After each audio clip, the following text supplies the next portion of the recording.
Bismillah, Assalamualaikum warahmatullahi wabarakatuh. Alhamdulillah, wassalatu wassalamu ala rasulillah wa ala alihi wa ashabihi wa mawalah. Amma ba'd, khudufidin asyadakumullah. Ada sebuah kisah yang sangat eh, memilukan ya, cukup ngeri saya dengarnya itu ya, tentang seorang ibu ya, yang dia itu dahulunya bekerja sebagai pengumpul rongsokan, Pak. Dia itu dari pagi sampai sore itu ngumpulin rongsokan sambil gendong anaknya ya. Dari pagi keluar, sore setoran, dapat uang, kemudian untuk kebutuhan sehari-hari. Sampai suatu ketika itu ya, karena yang punya pengepul rongsok itu laki-laki ya. Ternyata si ibu ini dicurigai oleh suaminya. Kemudian dia dituduh selingkuh. Bahkan sampai dipukul kepalanya pakai botol minuman itu loh, Pak. Ya, mungkin minuman-minuman yang besi itu ya, beling ya. Terus istrinya nggak terima, mengatakan, kalau aku selingkuh ya aku siap buta, katanya. Tapi kalau aku nggak selingkuh, kamu yang buta ya, gitu.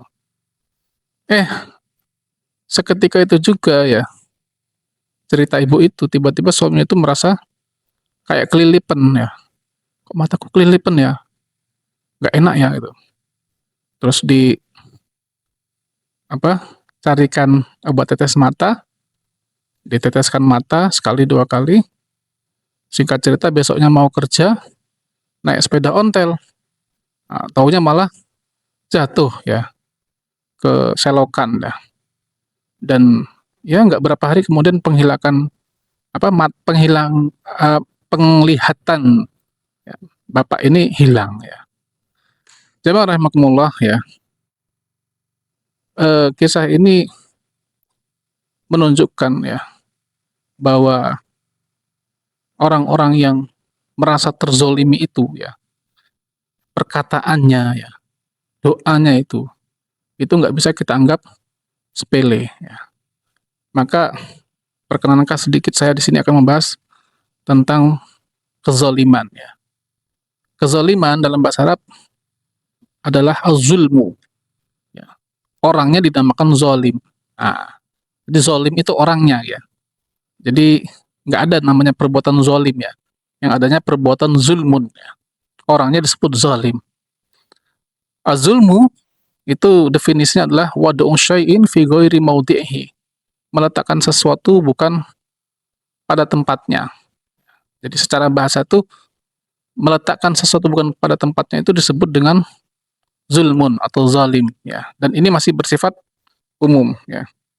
Makna syar'inya adalah intihaku hukukillah, yaitu melanggar ya hak-haknya Allah ya, melampaui haknya Allah, misalnya perbuatan syirik. Di surat Luqman ayat 13 kan Allah berfirman, inna syirka la zulmun azim. Syirik itu adalah perbuatan zalim yang sangat besar.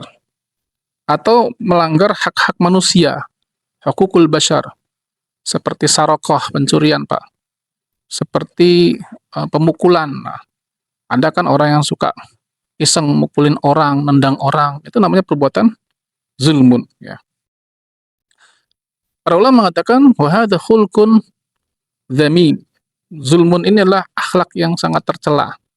Ya kan? Wa dzambun azim, dan dosa yang sangat besar. Dan ternyata memang ya, celakanya perbuatan zulmun ini adalah min tabiatil basyariyah, kata para ulama. Bagian daripada tabiat umumnya manusia ya. Wa jabalatun muta'assilah fin nufus, dan sesuatu yang memang sudah lengket pada jiwa kita. Seperti firman Allah surah Al-Ahzab ayat 72, wa hamalal insan innahu kana zaluman jahula. Lalu amanah itu dibawa oleh manusia sesungguhnya dia adalah sangat zalim dan sangat bodoh, ya.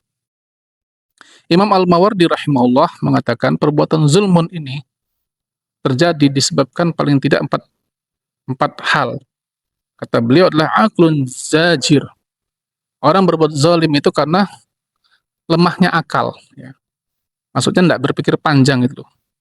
Dinun hajiz, karena komitmen agamanya lemah. Ya, sultanun radi', karena dia sudah jadi penguasa, akhirnya semena-mena. Wajzun sadiq, kemudian karena kita nggak punya tekad yang kuat untuk menghindari perbuatan zalim itu. Nah, di dalam Quran dan hadis itu banyak sekali, Pak, ya, bertaburan tentang bahaya dan ancaman terhadap perbuatan kezaliman. Allah berfirman di surat Hud ayat 18, ala laknatullah ala zalimin. Ketahuilah, laknat Allah itu akan berlaku bagi orang-orang yang zalim.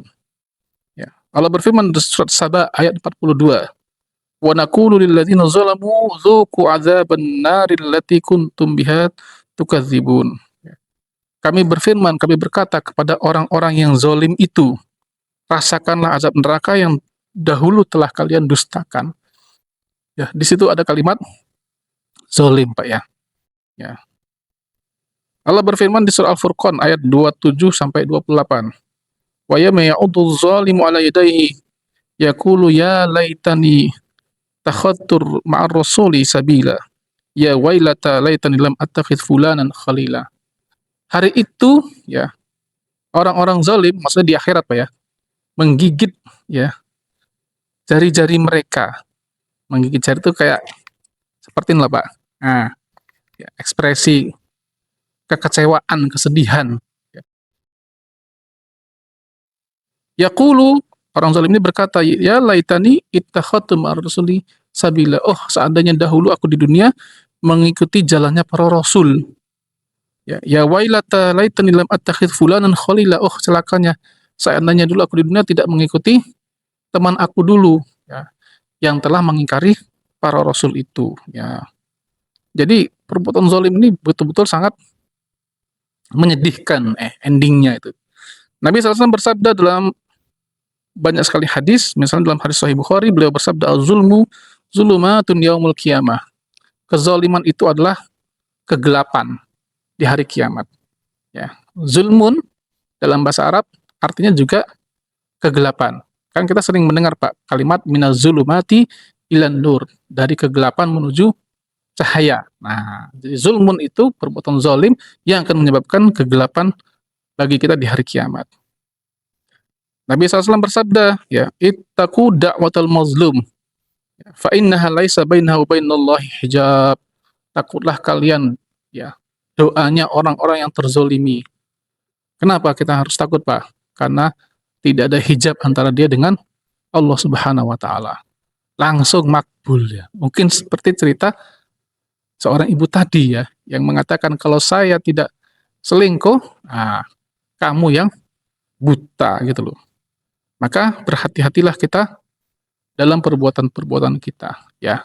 Kalau kita berbuat zalim kepada Allah, ya, misalnya tadi, ya, meninggalkan syariat Allah, kita sering melalaikan sholat, ya kan, kita sering tidak baca Quran dan macam-macamnya, bertaubatlah kepada Allah, ya kan, mumpung ada nafas, perbaiki diri kita. Tapi kalau perbuatan zalim kita kepada manusia, Pak, nah tadi perbuatan zalim kepada manusia apa? Dulu kita suka misalnya mukulin orang, ya, mentang-mentang badan kita besar, mentang-mentang kita jago bela diri, ya, dikit-dikit temennya dipukul, ditendang, walaupun maksud dia bercanda, tapi kan yang dipukul ditendang itu apa dia menikmati candaan kita? Ya, dia nggak akan menikmati candaan kita, gitu kan. Yang dahulu, ya, mohon maaf, Pak, ya, masih belum paham atau mungkin gelap mata, ya, suka mencuri, suka nilep, ya kan, baik itu uang orang tuanya, kawannya, apalagi apa lembaga, gitu, Pak, ya, nauzubillah, gitu ya. Berhati-hatilah gitu kalau kita nggak taubat kepada Allah dan minta maaf kepada orang yang memiliki harta yang kita zalimi tadi, yang kita ambil, ya, itu semua ancaman-ancaman Allah itu akan berlaku kepada kita, ya. Gak bisa kita Pak akan tenang dalam kehidupan dunia ini kalau kita pernah mengambil harta-harta kaum muslimin ya. Kita akan selalu dibayang-bayangi dengan ya rasa bersalah. Lebih baik kita gentleman, kita sampaikan, saya mohon maaf sebesar-besarnya saya pernah begini dan begitu. Nah, kalau punya uang lunasi, ya kan.